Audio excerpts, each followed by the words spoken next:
ng bagong ibig.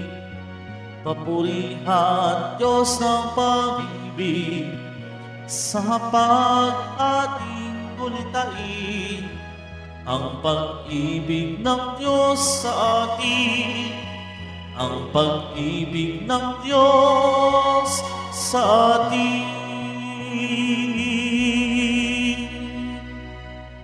Sa ngalan ng Ama at ng Anak at ng Espiritu Santo, Amen. sumainyo ang Panginoon. At sumayo rin. Mga kapatid kay Kristo at mga kadiboto, sa araw na ito ay ating ginugunita si San Bernardo. Muli tayo po ay tinipon ng ating Nuestro Padre, Jesus Nazareno, bilang kaanib ng angka ng Diyos. Tinipon niya ang bawat isa sa atin sapagkat mahal niya tayo. Kaya dumulog po tayo sa ating maawaing Panginoon na nagpapatawad ng lubos. Inaamin ko sa makapangyarihang Diyos At sa inyo, mga kapatid, naluba akong nagkasala sa isip, sa salita, sa gawa, at sa aking pagkukulang. Kaya isinasamo ko sa Mahal na Birheng Maria, sa lahat ng mga anghel at mga banal, at sa inyo, mga kapatid, na ako'y panalangin sa Panginoong ating Diyos. kaawaan tayo ng makapangyarihang Diyos, patawarin tayo sa ating mga kasalanan at patnubayan tayo sa buhay na walang hanggan. Amen. Panginoon, kaawaan mo kami. Panginoon, kaawaan mo kami. Kristo, kaawaan mo kami. Kristo, kaawaan mo kami. Panginoon, kaawaan mo kami. Panginoon, kaawaan mo kami. Manalangin tayo.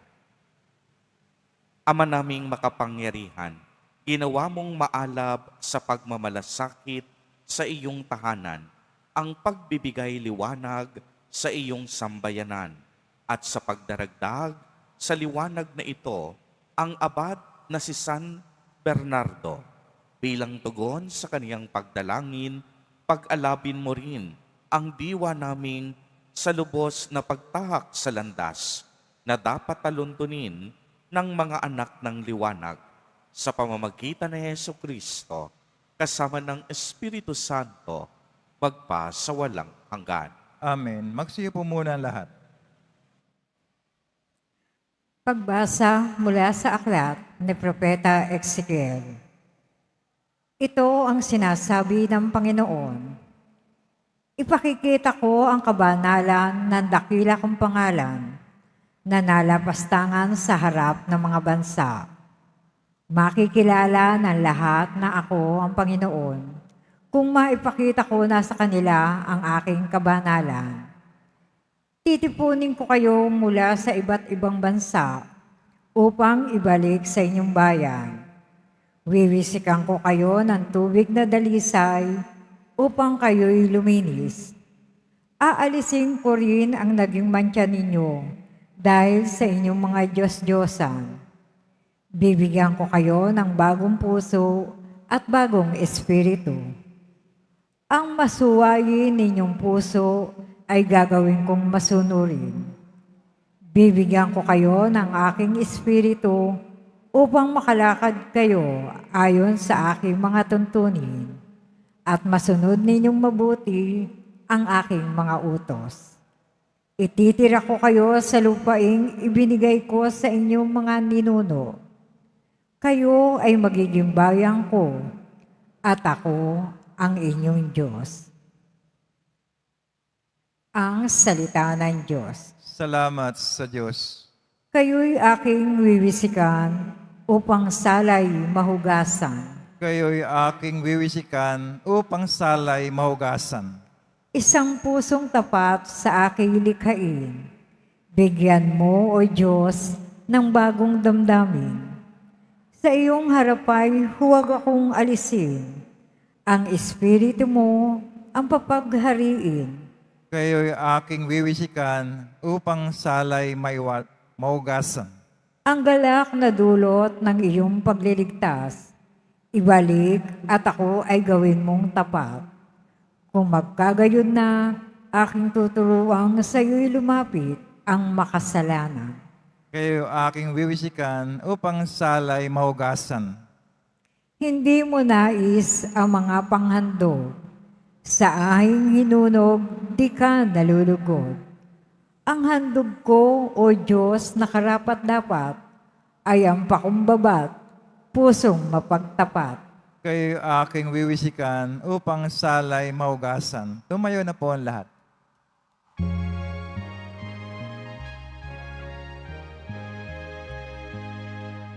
Hallelujah, Hallelujah, Hallelujah, Hallelujah.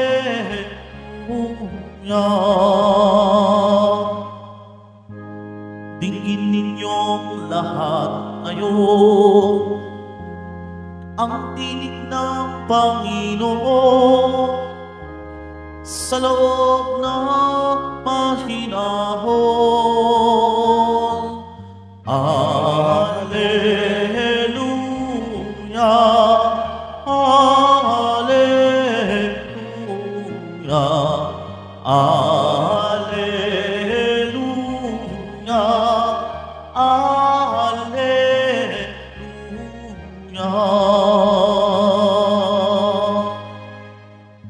Sumainyo ang Panginoon. At sumayo rin. Ang mabuting balita ng Panginoon ayon kay San Mateo.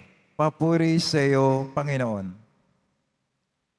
Noong panahong iyon, muling nagsalita sa mga pinuno ng saserdote at matatanda ng bayan si Jesus sa pamamagitan ng talinhaga.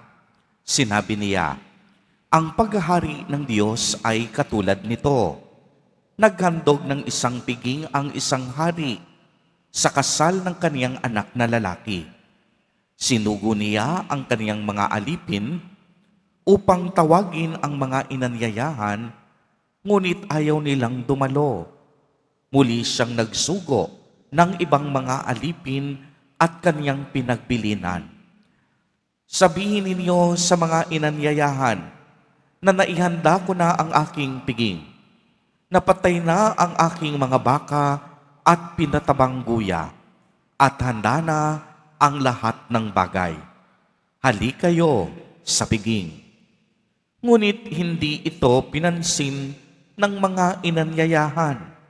Humayo sila sa kani-kanilang lakad, ang isa'y sa kaniyang bukid at sa kaniyang pangangalakal naman ang isa. Sinungga ba naman ng iba ang mga alipin? Hinamak at pinatay. Galit na galit ang hari.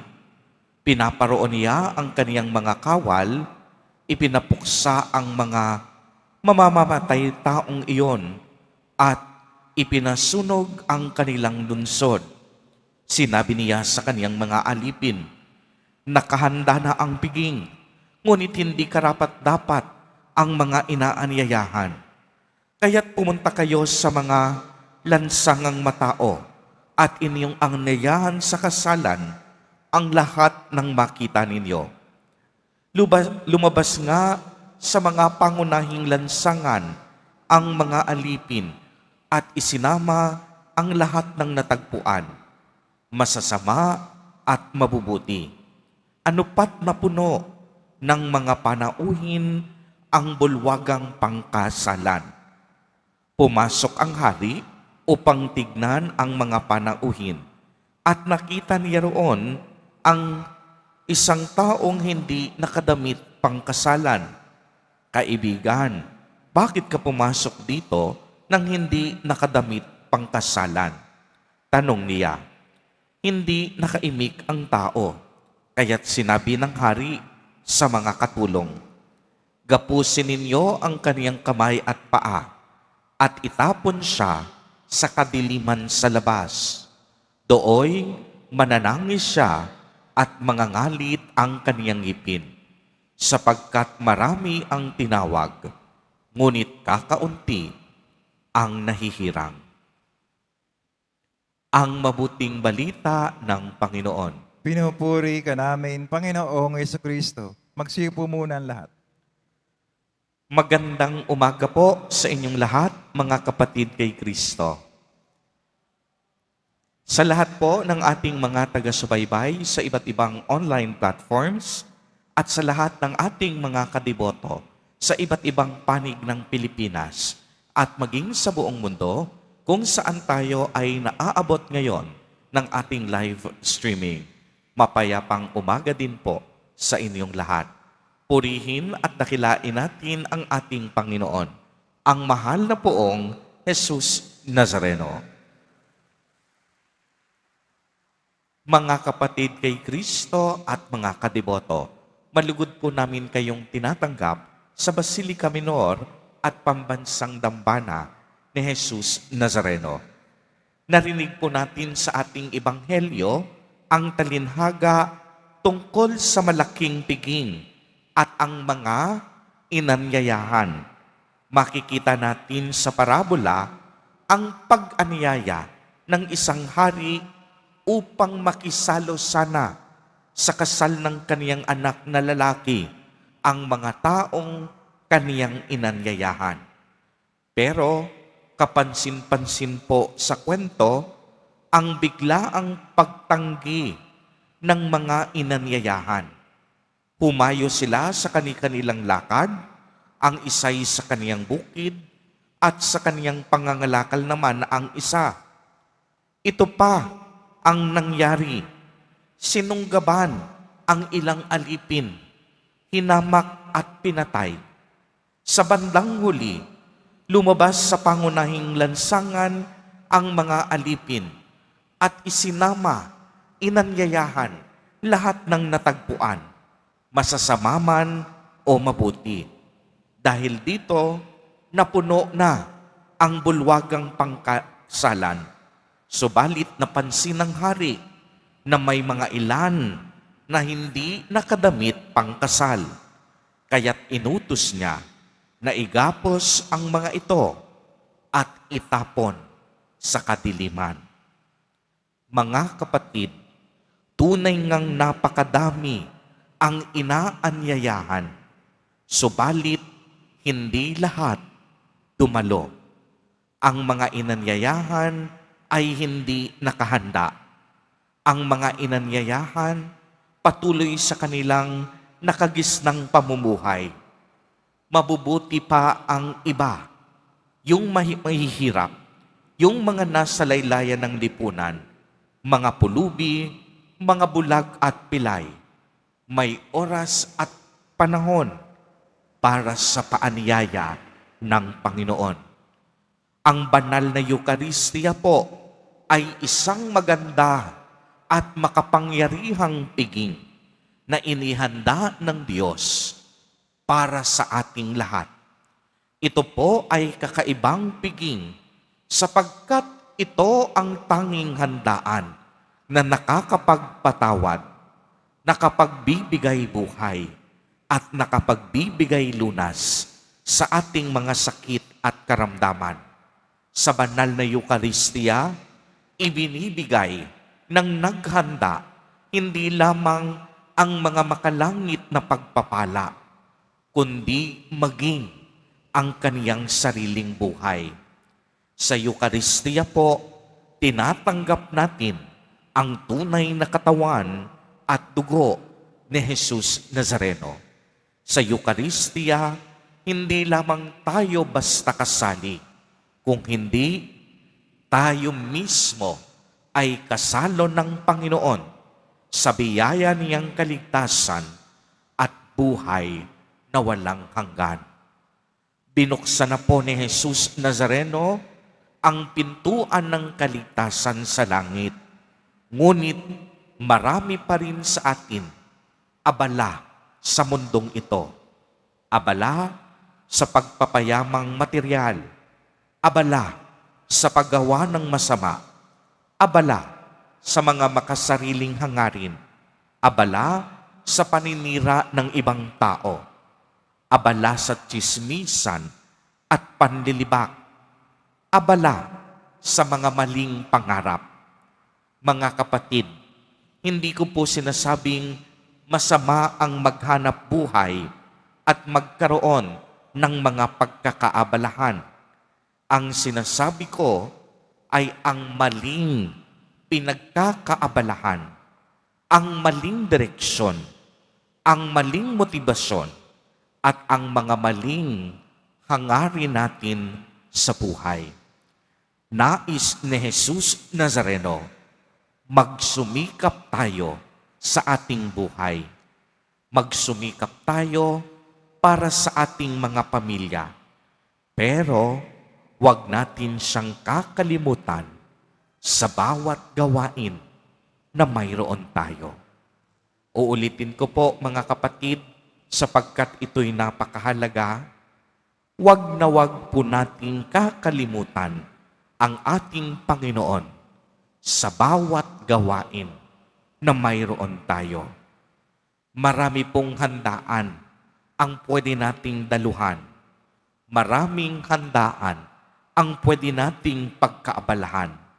Subalit, unahin natin higit sa lahat ang pinaka-importante, ang pinakamahalagang handaan ng Diyos, at yan ay ang banal na Eucharistia.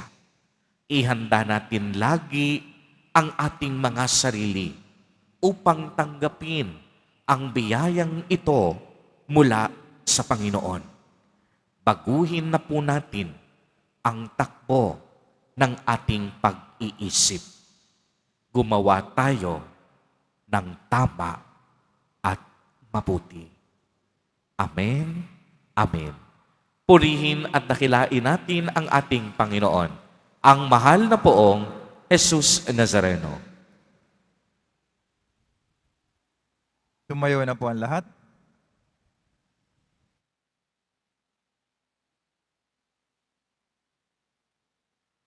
Minamahal kong mga kapatid, inaanyayahan tayo ng Diyos sa hapag ng buhay na walang hanggan sa langit. Tumawag tayo sa ating mapagmahal na Ama para sa ating mga pangangailangan at sa bawat kahilingan ang itutugon. Panginoon, turuan mo kaming maging bukas sa iyong pag-ibig. Panginoon, turuan mo kaming maging bukas sa iyong pag-ibig. Ang simbahan dito sa lupa naway patuloy na umunlad at mahikayat ang maraming tao sa kaligayahan ng kaharian ng Diyos. Manalangin tayo.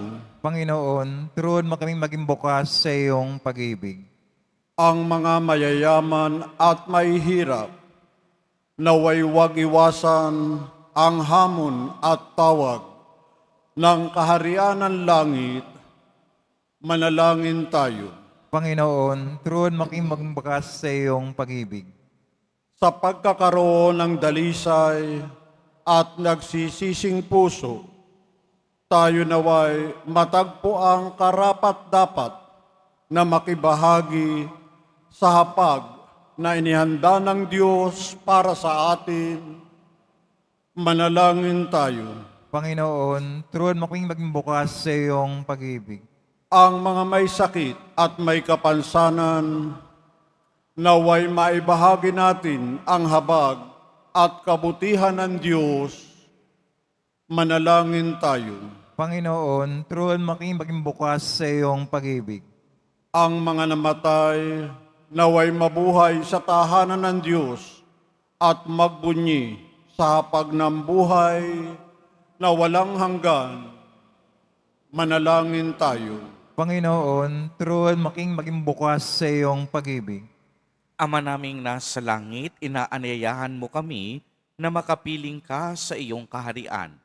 Habang aming ipinapanalangin ang aming kapwa, tulungan mo kaming maakay sila sa hapag na inihanda ng iyong anak, na si Jesus na aming Panginoon. Amen. Magsipo muna ang lahat.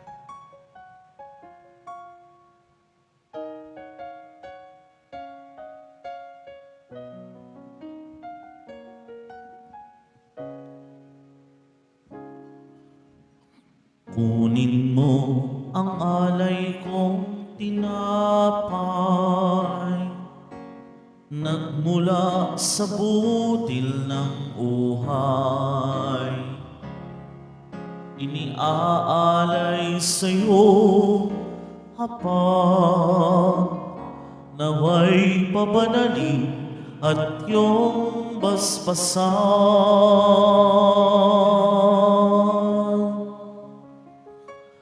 Tanggapin ang alay ng puso, tinapay at alak na sa iyo'y iniluluhod.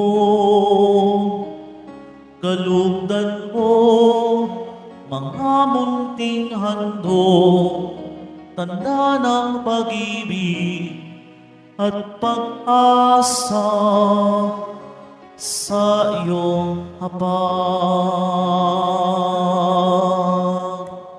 Tumayo na po ang lahat. Manalangin kayo mga kapatid upang ang paghahain natin ay kalugdan ng Diyos amang makapangyarihan.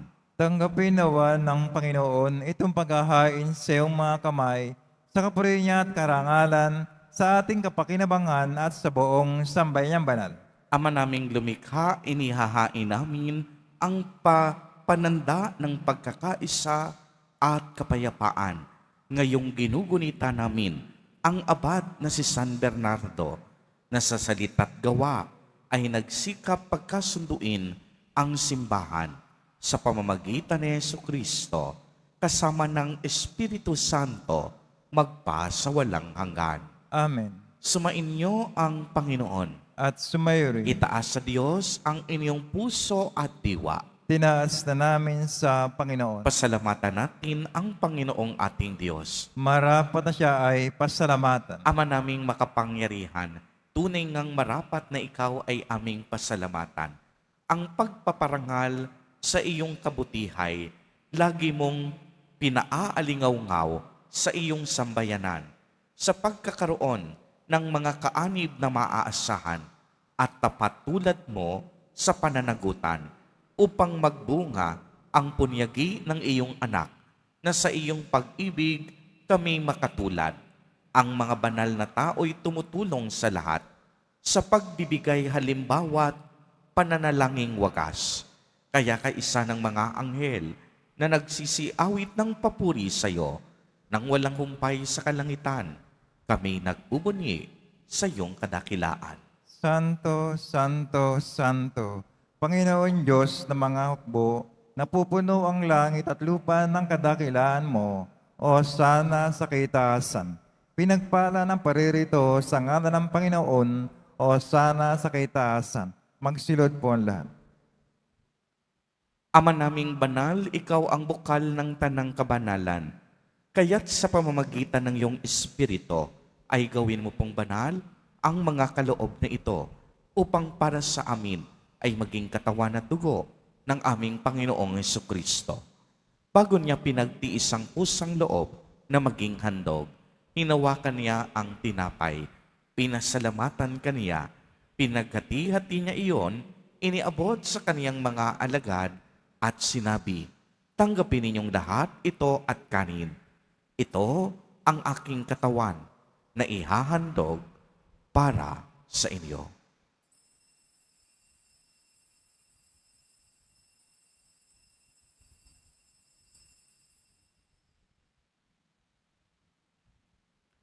Gayon din naman noong matapos ang hapunan, hinawakan niya ang kalis.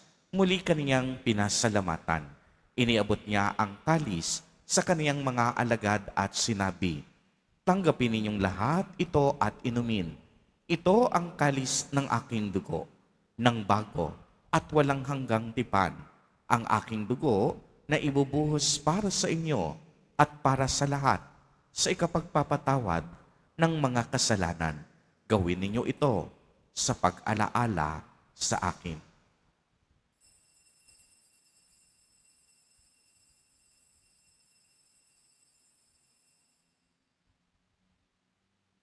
Tumayo na po ang lahat.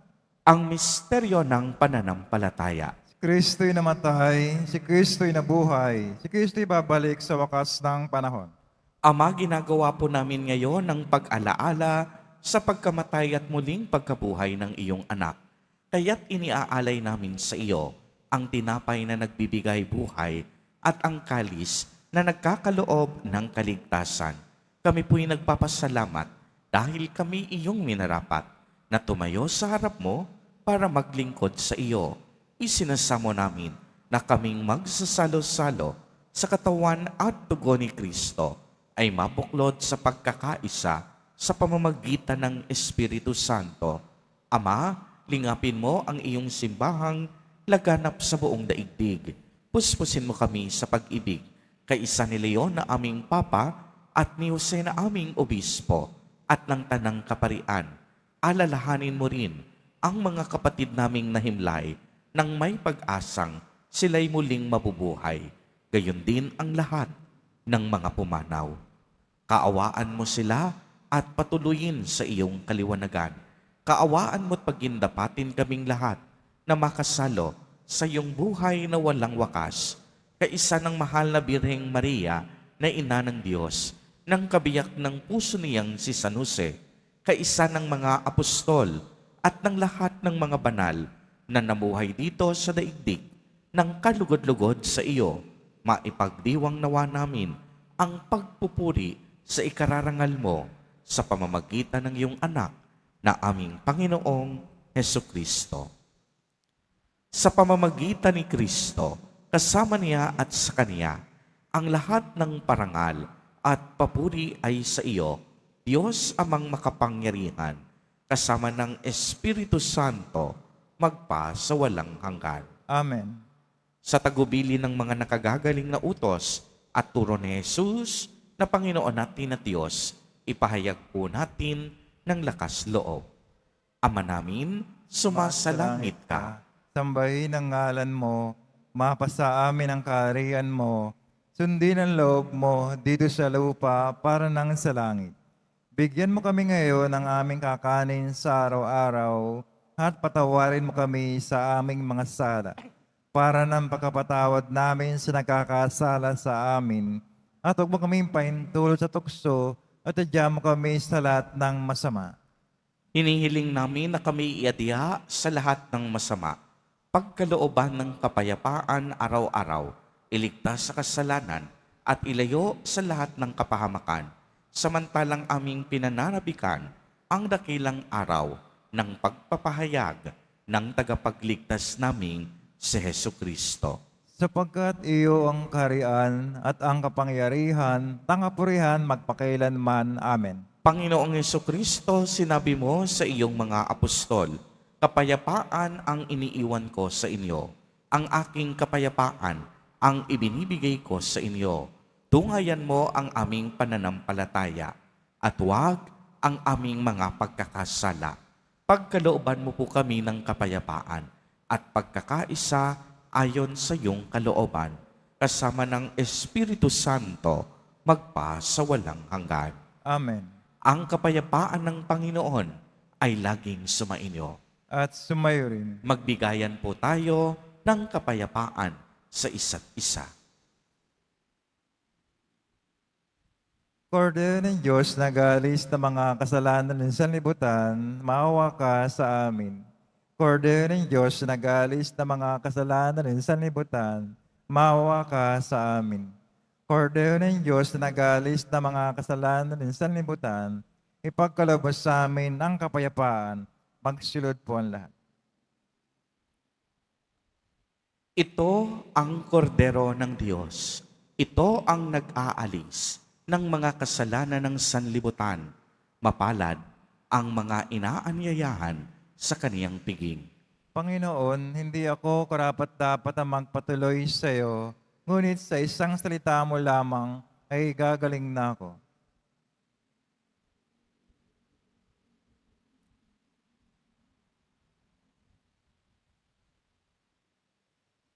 Para sa lahat ng tatanggap ng banal na komunyon, sasugat po tayo ng amen pagkasabi ng pare o ng lay minister ng katawan ng Kristo at isubogad sa bibig bago umalis sa panampare o lay minister. Sumunod po tayo.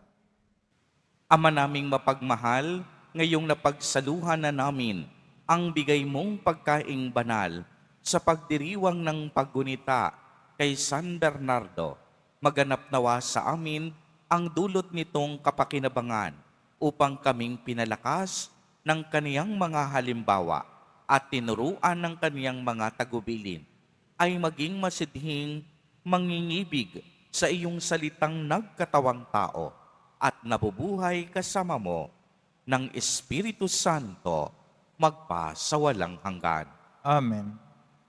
Sumainyo ang Panginoon. At sumayo rin. Mahal na poong Jesus Nazareno, inihayag mo sa pamamagitan ng krus ang walang maliw na pag-ibig ng Diyos sa sangkatauhan. Pakinggan mo ang kahilingan, lalo na para sa nangangailangan ng iyong tulong at awa. Makamtanawa namin ang iyong kasagutan na may utang na loob na tinatanaw. Basbasan din po ninyo itong mga imahin at dasalan upang lalo kaming manalangin at magtiwala. Sa pamamagitan ng bendisyon na ito, naway lalo kaming maging mapaglingkod, masunurin at tapat sa iyo na aming maluwalhating Panginoon, magpasawalang hanggan.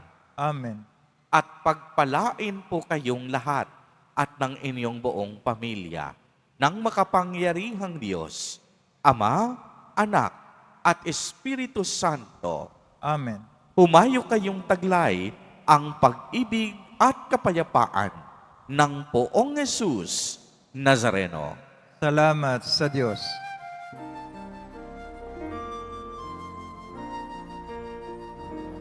Nuestro Padre Jesus Nazareno, sinasamba ka namin.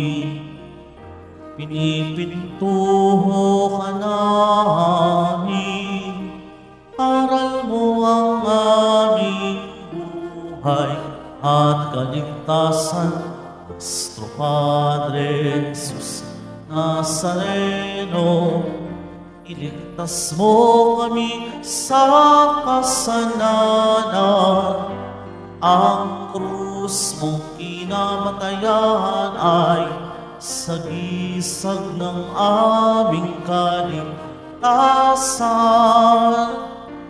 Nuestro Padre Jesus Nazareno, dinarangal ka namin.